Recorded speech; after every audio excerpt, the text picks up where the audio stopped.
Chapter 1 वास्तविक संख्या real number class 10 का है, जिसमें हम देखेंगे कि क्या क्या आता है और 10th का सिलेबस है जो पढ़ेंगे हम। पहले समझते हैं टॉपिक में मतलब टॉपिक क्या क्या आता है। ठीक है, टॉपिक पहले लिखते हैं, टॉपिक हेडिंग देते हैं। ठीक है, टॉपिक। ठीक है, तो टॉपिक में देखेंगे हम कि क्या क्या आता है। ठीक है, तो इसमें क्या क्या आता है।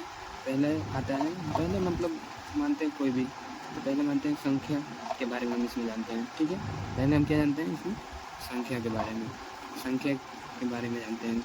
चलिए लिखते हैं संख्या, संख्याओं के बारे में, संख्याओं के बारे में। ठीक है, अब संख्याओं के बारे में हम इसमें जानते हैं और संख्या के बारे में जानते हैं, इसमें बहुत कुछ पढ़ना है। ठीक है, अभी संख्या के बारे में फ़िलहाल जानते हैं। और दूसरा नंबर इसमें क्या आता है, टॉपिक हम बता रहे हैं आपको, यूक्लिड विभाजन,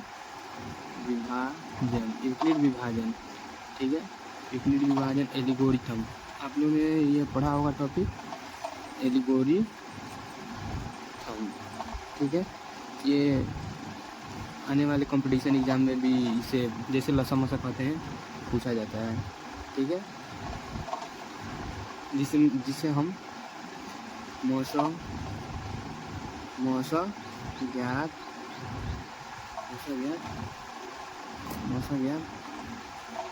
करना। ठीक है, उसके बाद इसमें सीखते हैं भाज अभाज। क्या सीखते हैं, भाज अभाज। ठीक है, भाज गुणनखंड से मौसा ज्ञात करना तो तलाशा ज्ञात करना, वही हुआ। ठीक है, भाज अभाज गुणनखंड, अभाज गुणनखंड से मौसा तथा लसा ज्ञात करना। ठीक है, और बहुत सारे टॉपिक हैं इसमें, मतलब मिनिमम हम लोग 10th के लिए 5 टॉपिक काफ़ी है। ठीक है, चौथा नंबर हम देखते हैं कैसे, तो इसमें परिमेय संख्या सिद्ध करना। परिमेय संख्या जैसे √2 हो गया, √3 हो गया, इस सबको सिद्ध करने को हम सीखते हैं। ठीक है, इसमें और इससे कम से कम 10th के एग्ज़ाम में मिनिमम ऑब्जेक्टिव का बात करें तो 2-3 मिनिमम हर साल पूछा जाता है। ठीक है, इसलिए आप इस चैप्टर को अच्छे से पढ़ें और देखिए पहले सीखते हैं अपरिमेय को सिद्ध करना। ठीक है, उसके बाद टॉपिक का नाम है अपरिमेय को सिद्ध करना। जैसे मैं लिख रहा हूँ ना वैसे ही लिखना, तुम भी फेयर में काम आ जाएगा। चाहे कभी बाई चांस किसी ने पूछा है तो काम आ सकता है, कि कंपटीशन में जाओगे तो ये सब बहुत ज़्यादा पूछा जाता है। परिमेय संख्या 5 टॉपिक है, लास्ट टॉपिक है परिमेय संख्या से अशांत। ठीक है, शांत और अशांत, इसका मतलब हो गया और या ये भी हो सकता है अशांत। ठीक है, ये हो गया। अब इसमें ये मैथ जो पढ़ा रहा हूँ ये 10th क्लास का है। पहला रियल नंबर वास्तविक संख्या, पहला चैप्टर। ठीक है, मैं अभी बेसिस से स्टार्ट किया हूँ, आस्ते आस्ते आपको सब बताऊँगा। ठीक है, इसे ऑब्जेक्टिव पूछा जाता है। ठीक है, ऑब्जेक्टिव इसे पूछा जाता है मिनिमम हर साल 2 या 3, इससे ज़्यादा मतलब 4 भी पूछ सकता है। मिनिमम मान के हम चलते हैं कि 5 पूछेगा। ठीक है, 2 मार्क्स का क्वेश्चन रहता है, ठीक है, ये भी रहता है 5 मार्क्स का नहीं रहता है, इसे 5 मार्क्स का क्वेश्चन एकदम नहीं रहता है। ठीक है, चलिए अब हम मानते हैं अंक किसे कहते हैं। ठीक है, तो क्या कहिएगा, अंक किसे कहते हैं। अंक जैसे हो गया 0, 1, 2, 3, 4, 5, 6, 7 ... ठीक है, ये भी हो सकता है 8, 9, इतना हो गया अंक है। ठीक है, इसको क्या कहते हैं, अंक यानी डिजिट। आप लोगों ने तो ये तो 8th क्लास का बच्चा ही बता सकता है कि अंक किसे कहते हैं। ठीक है, ये हो गया डिजिट। क्या हो गया, डिजिट। अंक से मिलकर क्या बनती है। अंक से मिलकर आपसे कोई पूछे कि अंक से मिलकर क्या बनती है, तो आप क्या जवाब दोगे? अंक से मिलकर क्या बनती है, ठीक है। हम मानते हैं हमें पूछे अंक से मिलकर क्या बनती है, आप क्या जवाब दोगे? अंक से मिलकर अंक से मिलकर क्या बनती है, पूछ लिए, ठीक है। तो अंक से मिलकर संख्या बनती है। अंक से मिलकर क्या बनती है? अंक से मिलकर संख्या बनती है, ठीक है। अंक से मिलकर क्या बनती है? संख्या बनती है, ठीक है। पूछ लिया। अब पूछेगा कोई संख्या कितनी है, अब क्या जवाब दोगे? संख्या कितनी है, तो संख्या इन्फिनाइट है। इन्फिनाइट यानी अनंत, इंग्लिश में इसे इन्फिनाइट कहते हैं, ठीक है। इन्फिनाइट के चिन्ह आप जानते हैं? नहीं जानते हैं। चलिए मानते हैं आपसे कोई पूछे कि कितनी संख्या है, मतलब पूरे पूछा जाए विश्व में कितनी संख्या है, मतलब पूरे ब्रह्मांड में पूछा जाए कि कितनी संख्या है, तो आप क्या जवाब दोगे? कितनी संख्या है, ठीक है। आपसे मैं पूछता हूँ कि बताइए कितनी संख्या है, तो आप क्या जवाब दोगे? आप जवाब दोगे अनंत। क्या जवाब दोगे? अनंत जवाब दोगे, ठीक है। तो मानते हैं अनंत की जगह इस तरह लिखा हो, यही जो चिन्ह है ना, ये इन्फिनाइट का चिन्ह है, ठीक है। इसको अच्छे से ध्यान रखो, आने वाले कंपटीशन या 10th या 12th में पढ़ोगे तो यही चिन्ह का प्रयोग किया जाता है, ठीक है। तो पहले हम क्या पढ़ते हैं? प्राकृतिक संख्या। प्राकृतिक संख्या किसे कहते हैं, कोई बता सकता है? प्राकृतिक संख्या किसे कहते हैं? तो हेडिंग देते हैं हम प्राकृतिक संख्या, ठीक है। प्राकृतिक संख्या किसे कहते हैं? प्राकृतिक, देखो प्राकृतिक वाला नहीं जो साइंस में पूछा जाता है, ये मैथ है, ठीक है। इसमें अच्छे से ध्यान रखा जाता है, क्योंकि एक दिन नहीं पढ़ोगे तो समझ में नहीं आएगा। प्राकृतिक संख्या किसे कहते हैं? तो गिनती की संख्याओं को प्राकृतिक संख्या कहते हैं, या गिनती के समूहों को प्राकृतिक संख्या कहते हैं, ठीक है। गिनती के समूहों को प्राकृतिक संख्या कहते हैं, ठीक है। तो इसमें क्या लिखेंगे? गिनती की, इस तरह गिनती, अभी मैं देखो वैसे ही स्टार्ट किया हूँ, इसके बाद मैं हर एक मैं पढ़ाऊँगा। NCERT हो गया, स्टूडेंट फ्रेंड हो गया, आदि जो भी है कुछ सबको मैं पढ़ाऊँगा चैप्टर वाइज। गिनती की संख्या को प्राकृतिक संख्या कहते हैं। गिनती की संख्या को प्राकृतिक संख्या कहते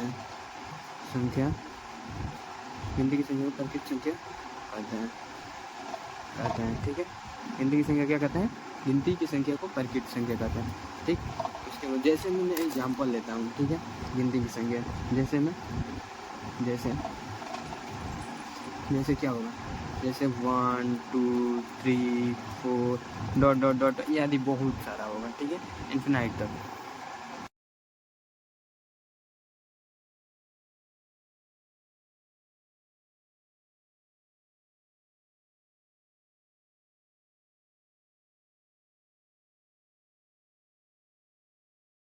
हम लोग प्राकृतिक संख्या के बारे में जान चुके हैं, ठीक है। तो प्राकृतिक संख्या से सवाल कैसे पूछते हैं, आइए देखते हैं, ठीक है। पूछेगा, मानते हैं आपसे पूछेगा सबसे छोटी प्राकृतिक संख्या क्या है, तो यहाँ मतलब हम आपको क्वेश्चन देते हैं, ठीक है। सबसे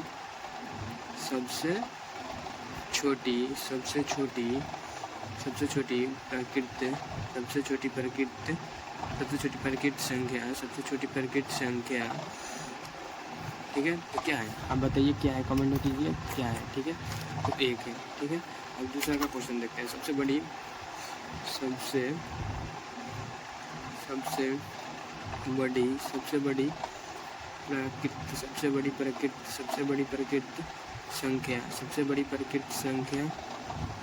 प्राकृतिक संख्या क्या है?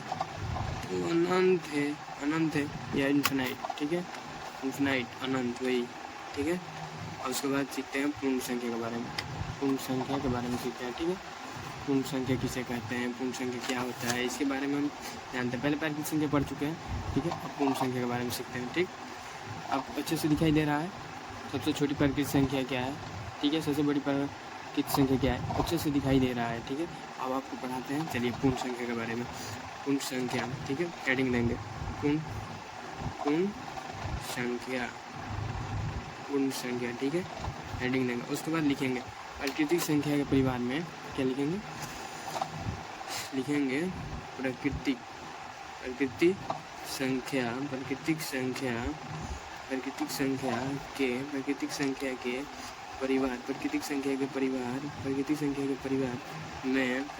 परिवार में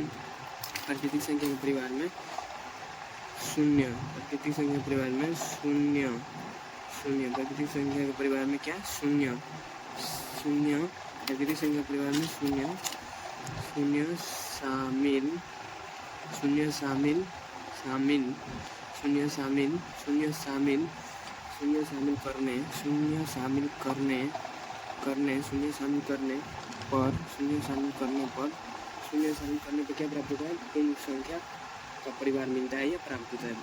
पूर्ण शामिल करने पर पूर्ण, शून्य शामिल करने पर पूर्ण, पूर्ण, पूर्ण संख्या, पूर्ण संख्या का, पूर्ण संख्या का, पूर्ण संख्या का परिवार, पूर्ण संख्या का परिवार, पूर्ण संख्या का परिवार मिलता ही है या मिलता है, मिलता है। ठीक है, पूर्ण संख्या आप समझ जाए, संख्या, पूर्ण संख्या के बारे में आप समझिए। पूर्ण संख्या किसे कहते हैं, प्राकृतिक संख्या के परिवार में शून्य शामिल करने पर संख्या, पूर्ण संख्या मिलता है। ठीक है, मिलता है। तो जैसे इसको समझ लेते हैं, आपको अच्छे समझ में आया। प्राकृतिक संख्या के परिवार में अगर हम जीरो शामिल कर देते हैं तो क्या प्राप्त होगा, प्राकृतिक संख्या के परिवार में जीरो शामिल करने पर, जीरो शामिल करने पर हमें पूर्ण संख्या की प्राप्ति होती है। ठीक है, अब जैसे में हम क्या समझते हैं, जैसे प्राकृतिक संख्या क्या जानते हैं आप, 1 2 3 डॉट डॉट डॉट जानते हैं ना, जैसे हम समझते हैं, देखिए जैसे हो गया इस तरह। ठीक है, अब इसमें क्या करना है, तो जीरो शामिल करना है, 0 1 2 3 4 dot dot dot dot dot infinite, ये क्या हो गया, तो ये हो गया पूर्ण संख्या। ठीक है, पूर्ण संख्या कितना, इन्फिनाइट, अनंत तक होता है। अब से कोई पूछ दे सबसे बड़ी पूर्ण संख्या क्या है, तो इन्फिनाइट। सबसे छोटी पूर्ण संख्या क्या है, शून्य। चलिए इसको क्वेश्चन को बना देते हैं। ठीक है, क्या बनाते हैं, सबसे छोटी, सबसे छोटी, सबसे छोटी पूर्ण, सबसे छोटी पूर्ण, सबसे छोटी पूर्ण संख्या, सबसे छोटी पूर्ण संख्या क्या है, तो सबसे छोटी पूर्ण संख्या क्या है, तो शून्य। ठीक है, सबसे बड़ी, सबसे बड़ी, सबसे बड़ी, सबसे सबसे बड़ी, सबसे बड़ी पूर्ण संख्या, सबसे बड़ी पूर्ण संख्या क्या है, इन्फिनाइट। ठीक है, इन्फिनाइट अच्छे तरह से आप देख लें और समझ लें। ठीक है, इसके बाद हम सीखते हैं पूर्णांक संख्या। पूर्णांक संख्या किसे कहते हैं, पूर्णांक संख्या किसे कहते हैं, कोई बता सकता है, जो बता सकता है वो कमेंट करें। पूर्णांक संख्या के परिवार में ऋणात्मक तथा प्राकृतिक को शामिल करने पर पूर्णांक संख्या की प्राप्ति होती है, जिसे हम पूर्णांक संख्या कहते हैं। पूर्ण और पूर्णांक में आप अंतर समझे, इसमें जीरो शामिल करते हैं, उसमें क्या शामिल करते हैं, ऋणात्मक शामिल करते हैं। तो आइए सीखते हैं हम पूर्णांक संख्या। हेडिंग क्या देते हैं यहाँ पे, पूर्णांक, पूर्णांक, पूर्णांक संख्या, पूर्णांक संख्या। जिसको समझ में ना आए वो कमेंट में पूछ सकता है। ठीक है, क्या कि अभी बेसिक स्टार्ट है। ठीक है, इसके बाद हम चैप्टर बाई चैप्टर स्टार्ट करेंगे। ठीक है, अभी बेसिक चलेगा 1-2 दिन। ठीक, पूर्ण संख्या, पूर्ण संख्या, पूर्ण संख्या के, पूर्ण संख्या के, पूर्ण संख्या के परिवार, पूर्ण संख्या के परिवार, पूर्ण संख्या के परिवार में, पूर्ण संख्या के परिवार में, पूर्ण संख्या के परिवार में, पूर्ण संख्या परिवार में ऋणात्मक, ऋणात्मक, पूर्ण संख्या परिवार में ऋणात्मक, पूर्ण संख्या परिवार में ऋणात्मक तथा, पूर्ण संख्या परिवार में ऋणात्मक तथा, ऋणात्मक तथा प्राकृतिक, प्राकृतिक, पूर्ण संख्या परिवार में प्राकृतिक को शामिल, शामिल, शामिल, शामिल, शामिल, शामिल में शामिल, शामिल करने, शामिल करने, शामिल करने, शामिल करने पर, शामिल करने पर पूर्णांक, पूर्णांक, पूर्णांक संख्या, पूर्णांक संख्या की प्राप्ति के प्राप्त, शामिल करने, शामिल पूर्ण संख्या की को शामिल करने पर पूर्ण संख्या को, पूर्ण करने पर पूर्ण संख्या को का प्राप्ति होता है, पूर्ण संख्या का प्राप्त होता है या प्राप्ति होती है। ठीक है, गलती होगा तो माफ करना, मैं आपका छोटे भाई जैसा हूँ। ठीक है, मैं आपको पढ़ा रहा हूँ। ठीक, जो समझ कर माफ़ कर देना। ठीक है, जैसे अभी स्टार्टिंग है। ठीक, तो समझते हैं, जैसे -3 -2 फिर -1, फिर यहाँ डॉट 0, फिर 1 2 3 1 2 3 1 2 3 1 2 3 1 2 3 4। ठीक है, आप सीख गए थे पूर्ण संख्या, आप सीख गए थे पूर्ण संख्या, पूर्णांक संख्या, ठीक है। तो पूर्णांक संख्या किसे कहते हैं ये भी सीख गए थे। इसमें सभी धनात्मक और ऋणात्मक प्राकृतिक संख्या और जीरो भी रहते हैं, जिसे हम पूर्णांक कहते हैं। और पूर्ण में जीरो शामिल होता है, ये ध्यान रहे, ठीक है। चलिए मैं बताता हूँ आपको कि पूर्णांक बताते हैं, ठीक है। और पूर्णांक का डिफिनीशन हम लिखवाए हैं, ठीक है। इसमें उसी के बारे में शॉर्टकट में बता रहे हैं। इसमें सभी धनात्मक, इसमें सभी धनात्मक, इसमें सभी धनात्मक, इसमें सभी धनात्मक, इसमें सभी धनात्मक, इसमें सभी धनात्मक एवं इसमें सभी धनात्मक एवं ऋणात्मक, इसमें सभी धनात्मक एवं ऋणात्मक, इसमें सभी धनात्मक एवं ऋणात्मक सभी धनात्मक और ऋणात्मक प्राकृतिक संख्या, प्राकृतिक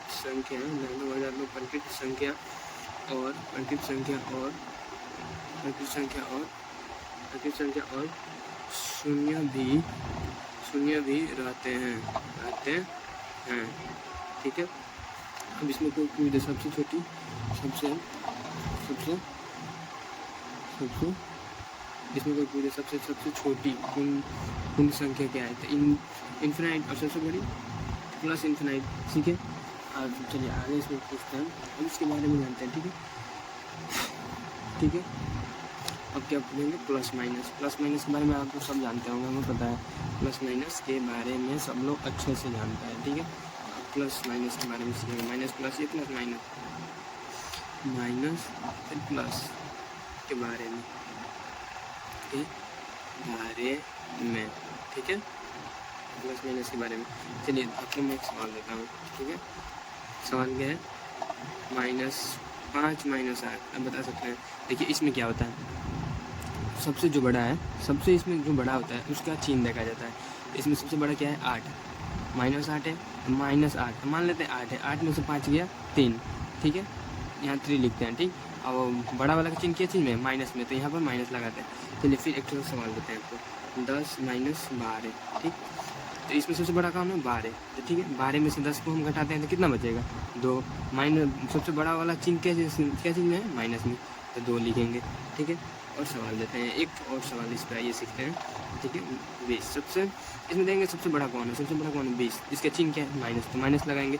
अब 20 में से 15 को घटाएंगे तो कितना बचेगा, 5, -5 हो तो गया, ठीक है। अब देखते हैं, जैसे अगर दोनों माइनस में रहे, ठीक है, -5 तो क्या इसको क्या लिखेंगे, 10 लिखेंगे, नहीं, माइनस क्या होता है, प्लस। फिर भी माइनस का चिन्ह रहेगा कि नहीं रहेगा, ये आप जानते हैं, माइनस का चिन्ह रहेगा, -10 होता है, तो -10 होगा, ठीक। ऐसा आप बॉक्स बना सकते हैं। आप तो ये सब जानते होंगे कि 5 + 4 कितना होता है, 9 होता है। इसमें से 5 में से 2 गया 3, ये सब सिंपल बात है, सब लोग जानता होगा, ठीक है। आइए और आगे सीखते हैं सम संख्या के बारे में, ठीक है। सम संख्या के बारे में सीखते हैं। सम संख्या किसे कहते हैं, जो 2 से पूरी कट जाए उसे सम संख्या कहते हैं। हाँ, सम संख्या किसे कहते हैं, सम संख्या किसे कहते हैं, बता सकता है सम संख्या किसे कहते हैं, बताइए। सम संख्या कितने टॉपिक हो गए, 4। सम संख्या लिखकर हेडिंग देंगे, ठीक। सम संख्या लिखें और हेडिंग दें, ठीक। सम संख्या 2 से लिखेंगे, 2 से विभाज्य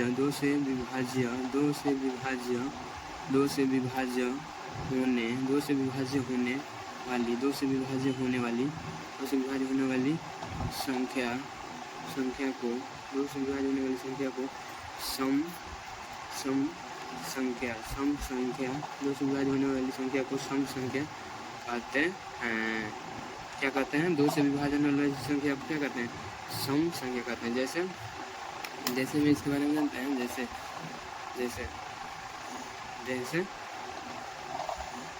कि 2, 4, 6, 8, 10 ... आदि बहुत सारे हैं, ठीक है। अब इसके बाद सीखेंगे हम, क्या सीखेंगे, विषम संख्या के बारे में। विषम संख्या जो दो से